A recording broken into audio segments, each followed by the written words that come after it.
how are you all? I hope you all are well. So welcome back to our new video. Now in the previous video we were discussing about the chapter solution, and in that solution we have discussed up to the Rod's law and the ideal solution. Okay, we have discussed also about the graph which we can make for the ideal solution. Now today we are going to discuss further, so if you haven't seen that video, just click on the I button and just see that video. Now today we are going to discuss further, that is, now we have seen ideal solution, but in that video also I told you that nothing is ideal, so we have to deal with some non-ideal solutions. Okay, so when we have to deal with non-ideal solution, then what is going to happen? There will be certain deviation from the Rod's law. Okay, that is, the solution are now going to be deviated from what it is exactly happening in the ideal solution. So how it is going to deviate and what are the kind of deviation that we are going to see? So let's see one by one. Now first is positive deviation from the Rod's law. Now when we are saying deviation, again I am saying that is about the non-ideal solution. Now already ideal solutions are those which are following Rod's law. Okay, basically the solution which are following the Rod's law are ideal. It means those solutions which are not going to follow the Rod's law, they are termed as non-ideal solution. Okay, so non-ideal solution are those which are not going to obey the Rod's law. Okay, and they will be showing some deviation from it. So what kind of deviation are there? There will be two kinds of deviation. One is positive deviation from the Rod's law and another is negative deviation of the Rod's law. We are going to see one by one. So first is the positive deviation from the Rod's law. We are going to see what is its kind and how it is going to happen. Now, as we know, there are two components which are involved in the formation of the solution, that is solute and solvent. Suppose this is our one component A, which is our solvent, okay, and this is our next another component B, which is solute, okay, and in this case, as we have already discussed, the solution are required to be liquid. So they are prepared, means they are mixed together in a homogeneous way, and it results into the formation of a solution. Okay, a solution is prepared by using the two components, that is A and B. So now what is going to happen? Before, when the solution was prepared, the interaction in case of the solvent molecule is of type AA. Okay, and in case of the solute, the interaction is of type BB. But when the solution is prepared by using the two component, now the interaction is of type AB. Okay, now in case of the, if you remember, in the case of the ideal solution, all these interactions are of same kind, that is the type of interaction AA and BB and AB are of same strength. But as it is a non-ideal solution, so here there will be some difference in the strength of the interaction between the molecules.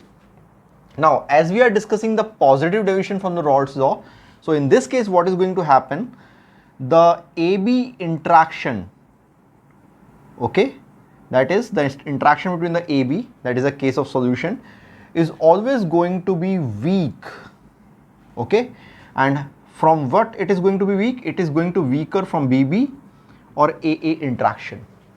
That is, the new molecule which is going to be formed or the new association which is going to be formed is going to be weaker as compared to AA and BB. Now what is going to happen?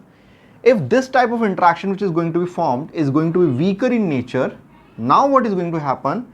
That it will form more vapor at specific temperature, because now if you will heat it if you provide a very small amount of heat to such molecule, it will easily break out, and when at a specific temperature it is going to break easily, it means more and more amount of vapors are going to form.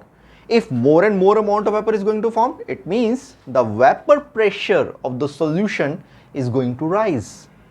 That is, it is going to be more as compared to the vapor pressure in the pure state, that is in AA or BB type, because interaction between A and B is weaker.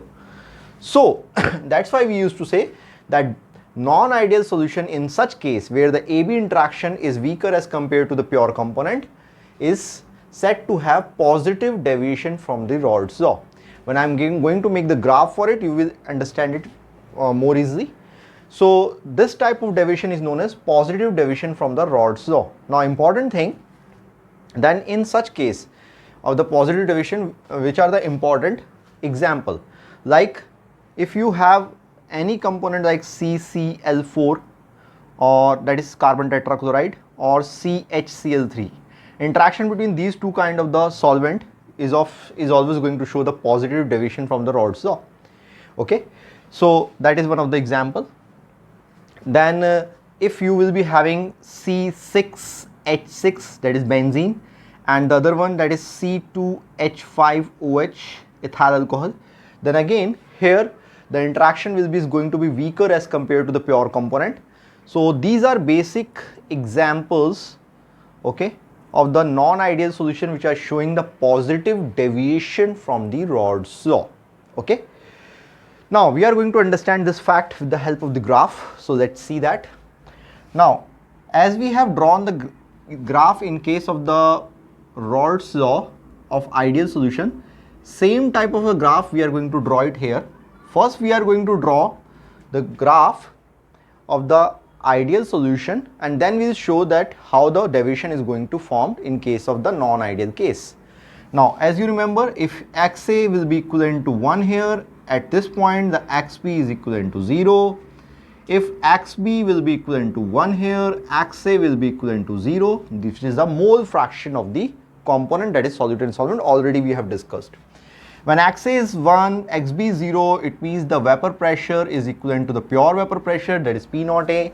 If XB is 1 and XA is 0, then the vapor pressure will be equivalent to P naught B, that is the vapor pressure of pure component only because other component is not present. But as we move from left to right, it means XB amount is going to increase, so XA is going to decrease.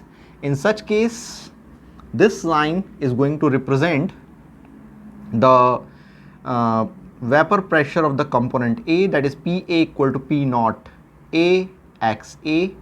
While when we move from right to left, this point up to this point, if you see, then the vapor pressure is going to be equivalent to, that is PA is equivalent PB is equivalent to P naught B XB according to the Rod's law, if you remember.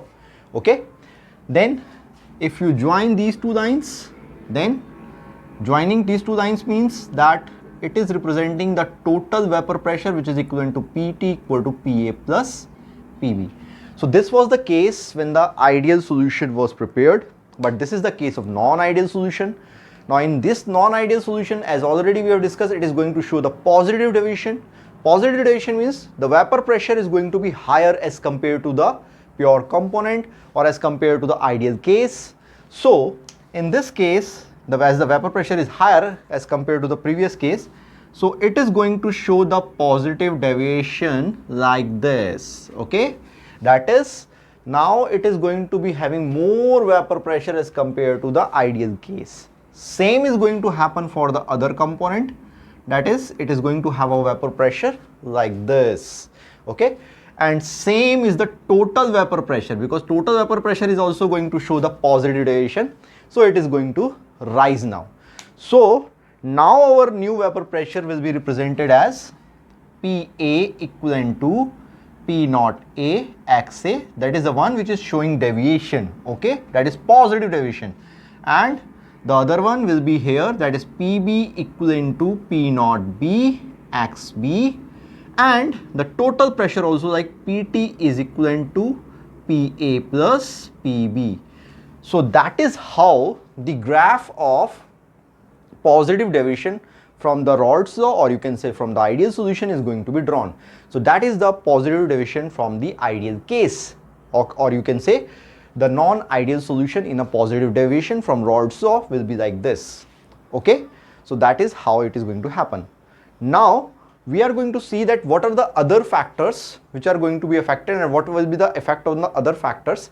Like in the case of ideal case, if you remember, in the case of the ideal solution, the enthalpy of mixing, we are talking about delta H mixing, okay, and the change in the volume of mixing, they are nothing, zero in case of the ideal case, okay, we have already discussed.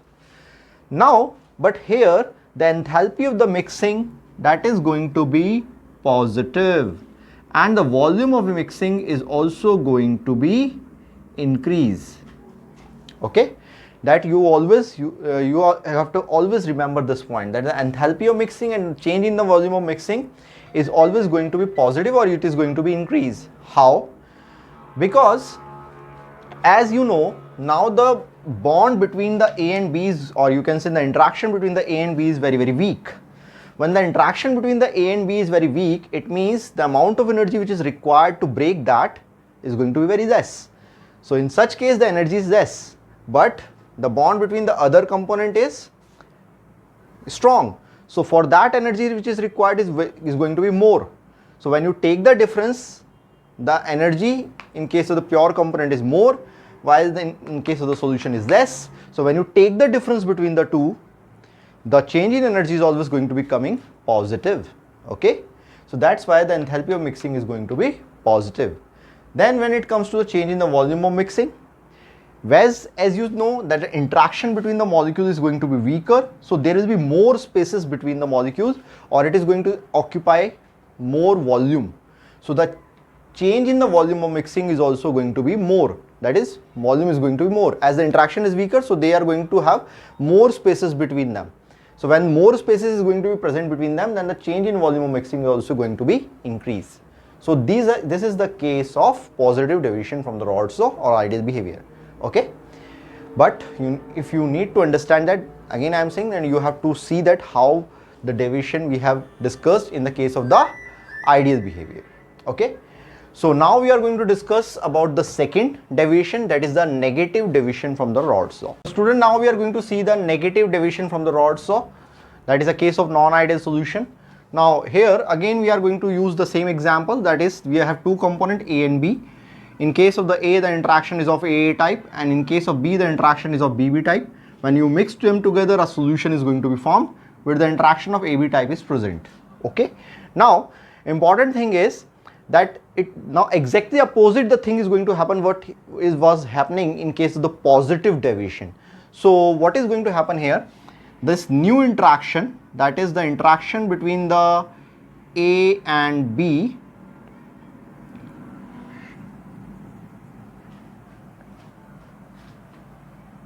interaction between the A and B is going to be strong. If you remember, in the case of the positive deviation, it was weak. So now the new interaction is going to be strong as compared to the, you can say, from the BB or AA, okay. That is the strength of the A and B bond is going to be much stronger as compared to AA component and BB component. So what it means? It means that more amount of energy is required to break the bond. So at specific temperature, if you use a specific temperature, not much vapor are going to be formed, okay. Not much vapors are going to be formed this time, because now the interaction is going to be much stronger. So as the vapors are not going to be formed, it means the vapor pressure is also going to be lower in such case, okay. So the solution now which is going to be formed will be having lower vapor pressure as compared to its original component, or you can say as compared to the component from which it is made up of. So this is known as negative deviation from Raoult's law, or negative deviation from the ideal behavior, okay. That again I am going to draw the graph for the negative deviation, then you can understand it better. But the important thing is that the strength of the bond. Now strength of the bond is going to be much stronger, so more amount of heat required. More amount of heat required means less vapor is going to be formed at a specific temperature. So when less vapor means less vapor pressure. Then some examples of this case, like we can have chloroform, that is CH, I can write the formula only, CHCl3, and acetone like CH3COCH3, that is acetone. So that is one of the examples. Then we can use like HCl and water also. So these are the type of the solution. HNO3 and water also can do that. So these are the type of the solution which will show the negative deviation from the Raoult or the ideal behavior because of the stronger interaction. Now we are going to see the graph for the negative deviation. So again, first we are going to make the graph for the ideal one, and then we are going to compare. Okay. So in the case of the ideal one, if you remember, X is going to be 1, XB is equal to 0, then the vapor pressure is equivalent to the pure component, that is P naught A. Here the XB is equivalent to 1, XA equivalent to 0 when mole fraction of the other component is 0. So the total vapor pressure will be equivalent to the vapor pressure of the pure component. When you move further left to right, the graph which is going to be represented in form of line will be representing the vapor pressure of the component as PA equivalent to P naught A XA, that is according to Raoult's law. Same is going to happen when you move from the right to left, that is PB is equivalent to P naught B XB, and in between whatever the total pressure of the solution is there, which is equivalent to P total equivalent to PA plus PB. That was the case of ideal. But now here, as the solution is going to show the negative deviation means the vapor pressure is going to be low as compared to the original, as compared to the ideal behavior. So that negative deviation will be represented in form of this kind of a curve, that is going downward like this for the one component, other for the other component, and for the total solution also. Sorry, I have drawn it wrong. For the total solution also. Okay, so that we have drawn. Okay, so that is how it is going to show the negative deviation, that is curve is going downward. Okay, so when you have to now represent the vapor pressure for these component, like for PA, now it is going to be PA, that is equivalent to P naught A XA. Now this is going to be PB, that is PB equivalent to P naught B XB, and now this is going to be total pressure, that is PT equivalent to PA plus PB. So you can see that how it is going to show the negative deviation, the curve is going downward. Okay, now the other two conditions, that is the volume mixing and the change in the enthalpy of mixing. So if in the ideal behavior you remember that these two cases are equivalent to 0, and case of the positive deviation both are positive. So here now the enthalpy of mixing is going to be negative. Why negative? As you know, the more amount of energy is required to break the bond. So in this case the energy which is going to be required is more as compared to the pure component. So it is always going to come negative when you calculate the change in enthalpy. So change in enthalpy is going to be negative when you mix the solution. Same change in the volume mixing. Now because the strength is more stronger, so there will be less space between the molecules. As more strength means the molecules are more closer to each other, so it means less space between them. So the volume of mixing, that is volume change in volume, is going to be decrease. So it is always going to be negative, that is it is going to decrease. Okay, negative I am writing means decrease here. Okay, understood? So change in enthalpy of the mixing is going to be negative, and the volume of mixing is also going to be negative in case of negative deviation from the ideal behavior or Raoult's law. Okay, so that is how it is about the Raoult's law and their deviation. Now we are going to see another topic, that is colligative properties. Now this is a very important topic of this chapter. So today we are going to discuss the colligative properties, what is the meaning of that, and in the next video we are going to discuss in detail that what are the different type of the. So students, now we are going to discuss about the very important topic, that is the colligative properties. Now what are these colligative properties? That is related to the solution only. Now colligative properties are the basically properties which depends on number of solute particles in solution. Basically, the number of solute particles which are present in any solution, the property which depend on that are known as colligative properties. Means like when we are preparing solution, that how much amount of the solute basically we are adding in terms of its mole fraction, in terms of its molality, or in terms of its molarity. Okay, the way of concentration may differ, but actually these properties are depending upon that only. Means maybe directly or inversely proportional, maybe whatever the amount of the solute you are adding, that will be directly affecting these colligative properties. So there are different type of the colligative properties. So the types are here, the types of the colligative property which we are going to discuss. There are basically, first one is relative lowering of vapor pressure. This is the first property.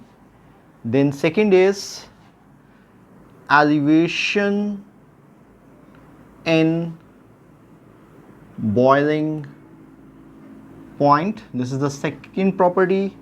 Then third, depression in freezing point, and the last which is there is osmotic pressure. Okay, these are the basic properties which are going to be there, which we are discussed. That is, four type of the properties are there which we are discussing in case of the as a colligative property. That is the property which depend upon the solute particles in a solution. That is relative lowering of vapor pressure, that is elevation in boiling point, that is depression in freezing point, and osmotic pressure. Okay, these are four properties which we are going to discuss one by one. Now, what is this relative lowering of vapor pressure? Relative lowering of vapor pressure means the vapor pressure which is there, which should be there, okay, that is going to be lower.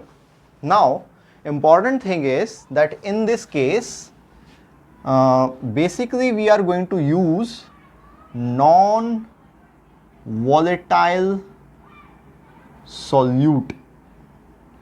Okay, the solute which is going to be added in such case is going to be non-volatile. When I am saying non-volatile, it means you can understand the one which cannot form vapor. Okay, like suppose if any component is there, any solvent is there, suppose water is there, it will be having a certain value of its vapor pressure. But when you add a certain another solute in it which is non-volatile, then what is going to happen? When you increase the temperature, as a new association is also going to be formed between the solute and solvent, but the solute is not going to form the vapor. So when it is not going to form the vapor, basically what is going to happen? Now the total vapor pressure of the solution or the total vapor pressure of the component is going to be decrease or is going to be less as compared to the previous value. Okay, so that is how the addition of this non-volatile solute will affect the colligative properties. That is, it will cause the relative lowering of vapor pressure, it can cause the elevation in boiling point, it can cause the depression in freezing point, and so on.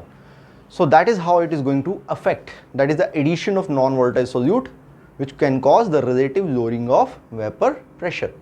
Okay, so that is how it is going to be affected. So let's see that. Suppose if we add a non-volatile solute B, okay, in solvent A, then what is going to happen? The vapor pressure which is going to be there, that is PA for the component A in case of solution, is going to be less as compared to P naught A. Okay, that is, the vapor pressure of pure component is going to be more as compared to the vapor pressure in the case of solution. Now, change in the vapor pressure can be represented by delta P, which is equivalent to P naught A minus PA. Okay, that is P naught A minus PA, because PA is going to be less as compared to P naught A. Now, if you take the ratio of this, that is delta P will be compared as P naught A minus PA with the original component, okay, when you compare it with in comparison to the original component, then it is known as relative lowering of vapor pressure. Okay, because when you are comparing the change in the vapor pressure with the original component vapor pressure, then it is known as relative, as it is related to with that. So it is known as relative lowering of vapor pressure. Now how it is going to be formed, how this relation is going to be established, and how it is going to be related to the mole fraction, because then only it can be considered as colligative property. So how it is going to affect, I will show you. Now we know that XA plus XB is going to be equivalent to 1. We know that the sum of the mole fraction is equivalent to 1. Then in case of the XA can be written as also 1 minus XB. Okay, that is how it is going to be happening. Now according to Raoult's law, that PA will be equivalent to P naught A XA. Okay, that is according to the Raoult's law.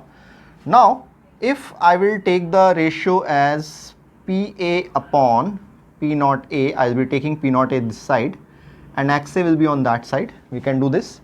Now I am going to take both the sides as a difference of 1. From a difference of 1 means I am going to take the difference from 1 of both the side. So it will become like 1 minus PA upon P naught A equivalent to 1 minus XA. Okay, both the sides are getting as a difference from 1. So 1 minus PA upon P naught A, you can write it as P naught A minus PA upon P naught A. Okay, we can take the LCM, and 1 minus XA, you know, that is 1 minus XA equal to 1 minus XB, or you can write XB equivalent to 1 minus XA, that is the same thing. So in place of 1 minus XA, you can write the value XB. So what will be the value coming here? XB. Okay, so this is a relationship between the relative lowering of vapor pressure and the mole fraction of non-volatile solute. So you can see that relative lowering of vapor pressure is directly proportional to the mole fraction of non-volatile solute. Okay, so that is how we can understand that when you are adding the non-volatile solute in any of the component, then the lowering of vapor pressure will be there, and that relative lowering of vapor pressure is directly proportional to its the mole fraction of solute. Hence it is a colligative property. Again I am telling you, when we add non-volatile solute, what is going to happen? The vapor pressure of the pure component solvent is going to be decreased from the original one. So the change in the vapor pressure is known as relative lowering of vapor pressure. Sorry, change in the vapor pressure is known as lowering of vapor pressure. When you compare it with the original value, that is P naught A, it becomes relative lowering of vapor pressure. How it is going to be related to the mole fraction of solute? As we know, the sum of the mole fraction of two components is 1. So XA equivalent to 1 minus XB or XB equivalent to 1 minus XA we can use. Now according to Raoult's law, the relationship is PA equivalent to P naught A XA. So we will take the ratio PA upon P naught A equivalent to XA. Then both the sides we can take the difference from 1. So 1 minus PA, 1 minus XA. So when you solve this or simplify this, it becomes P naught A minus PA upon P naught A, which is a relative lowering of vapor pressure, and 1 minus XA is equivalent to XB, that is a mole fraction. So it means the relative lowering of vapor pressure is coming equivalent to the mole fraction of the non-volatile solute. So that's why it's a colligative property. Now we are going to discuss further about the different colligative property. It's very important topic. Why? Because the numerical also used to come from these colligative property, but numerical we are going to discuss later. First we are going to discuss all the colligative properties, and then we are going to solve the numericals based on that. So that's it for today, students. So just go through this video because this is very, very important, and it is related, it is going to be relate the next video. Okay, so it's very important. So watch it, and please watch it completely, press the bell icon and subscribe my channel. See